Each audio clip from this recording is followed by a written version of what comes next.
Morning students. Good morning sir. आज मैं आप लोगों के लिए कुछ नए सेंटेंसेस लाया हूं जो डे टू डे लाइफ में यूज होते हैं। तो 12 न्यू सेंटेंसेस हम लाए हैं जो कि हम अपने डे टू डे लाइफ में यूज करते हैं। ठीक है, तो सबसे पहला सेंटेंस देखते हैं। पहला सेंटेंस हमारा कीप स्माइलिंग। अगर आप चाहते हैं कि कोई व्यक्ति उदास है ना, और वो हमेशा मुस्कुराते हैं, तब आप बोल सकते हैं कीप स्माइलिंग। कीप स्माइलिंग मतलब होता है मुस्कुराते रहिए, ठीक है, या मुस्कुराते रहो।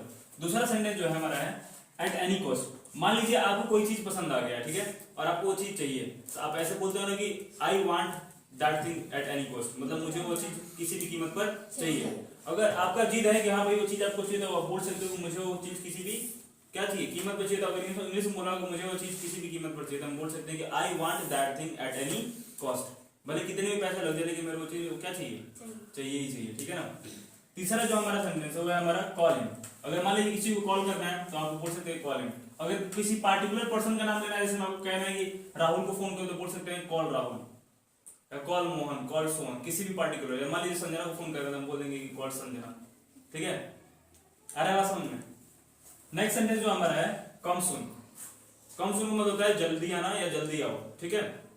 मान लीजिए किसी को आना है और लेट कर रहा है, तो अगर हम उनको बुलाना है टाइम पर, तो हम बोल सकते हैं कि कम सुन, ओके।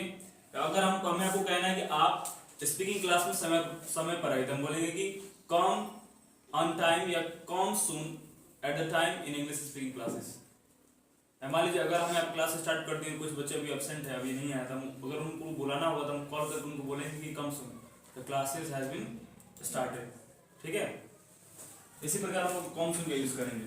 अगला जो हमारा सेंटेंस है डोंट पैनिक। डोंट पैनिक का मतलब होता है घबराइए मत, ठीक है। अगर मान लीजिए कि आप कहीं ट्रिप वगैरह पे गए, और कहीं आप मान लीजिए कि एक हाइट पे जा रहे हैं, हाइट पे, ठीक है। जैसे मान लीजिए कि आप माउंटेन पे क्लाइंब करना चाहते हैं, ठीक है, और वहां पे कोई क्लाइंब करने में घबरा रहा है, या मान लीजिए पहली बार कोई गाड़ी चला रहा है, मोटरसाइकिल सीख रहा है, बाइक चलाना सीख रहा है, वहां पे वो डर रहा है, तो अगर वहां पे उसको थोड़ा सा मोटिवेशन देना था, हम उसको बोल सकते हैं कि डोंट पैनिक, मतलब घबराओ मत। या मान लीजिए कोई साइकिल ही चलाना चाहता है, अभी साइकिल नहीं चलाना आता है और अभी सीख रहा है, तो देखते हो जब नए लोग जो होते हैं साइकिल चलाना सीखते हैं, तो कभी इधर तो कभी इधर हो जाता है, बैलेंस नहीं बन पाता है, तो वहां पे भी बोल सकते हैं डोंट पैनिक, मतलब घबराओ मत, आप बहुत जल्दी क्या हो जाओ, सीख जाओ, उस सेंस में हम बोल सकते हैं डोंट पैनिक, ठीक है। नेक्स्ट जो हमारा है सिक्स्थ सेंटेंस वो हमारा लेट मी स्पीक। मान लीजिए आपको कुछ बोलना है और सामने वाला आपको बोलने नहीं दे रहा है, ठीक है।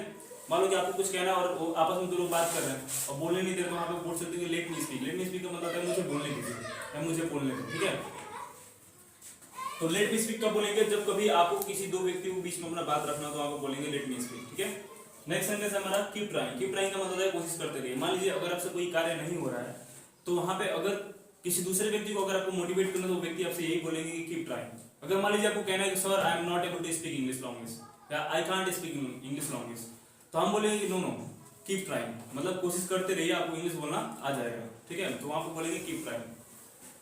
अब अगला हमारा जो सेंटेंस है वंस मोर। वंस मोर का हम यूज वहां पे कर सकते हैं जहां पे मान लीजिए कोई टॉपिक हम पढ़ा रहे हैं आपको, और वो टॉपिक आपको समझ में नहीं आया, तो अगर आपको फिर से जानना, तब हम फिर से पूछ सकते हैं कि sir please explain once more, कृपया करके एक बार और बताइए। तो वंस मोर का मतलब होता है एक बार और, ठीक है।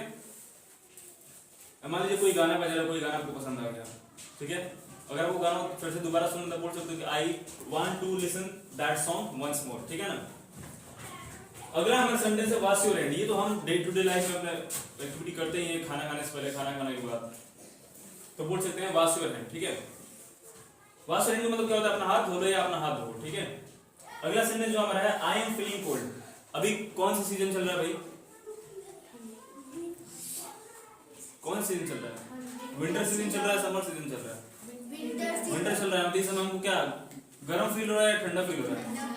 तो अगर अभी हमको ठंडा फील हो रहा है, हमको ठंडा लग रहा है, हम क्या बोलेंगे, अगर आपको बोले मुझे ठंडा लग रहा है, क्या बोलोगे आप, आई एम फीलिंग कोल्ड। अगर आपको गर्म फील हो रहा है, आपको गर्मी लग रही है, तो क्या बोलोगे, I am feeling hot, I am feeling hot या आई एम फीलिंग वार्म, ठीक है।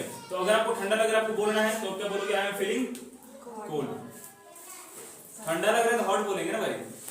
नेक्स्ट सेंटेंस जो हमारा है वो है हु सेड। हु सेड, मान लीजिए कि हु सेड यूज कब करेंगे, जब किसी व्यक्ति ने कोई बात कहा है और आपको ये पता नहीं कि किसने वो बात कहा है, तो आप बोल सकते हैं हु सेड दिस, मतलब यह बात किसने कहा, हु सेड। हु सेड मतलब होता है किसने कहा।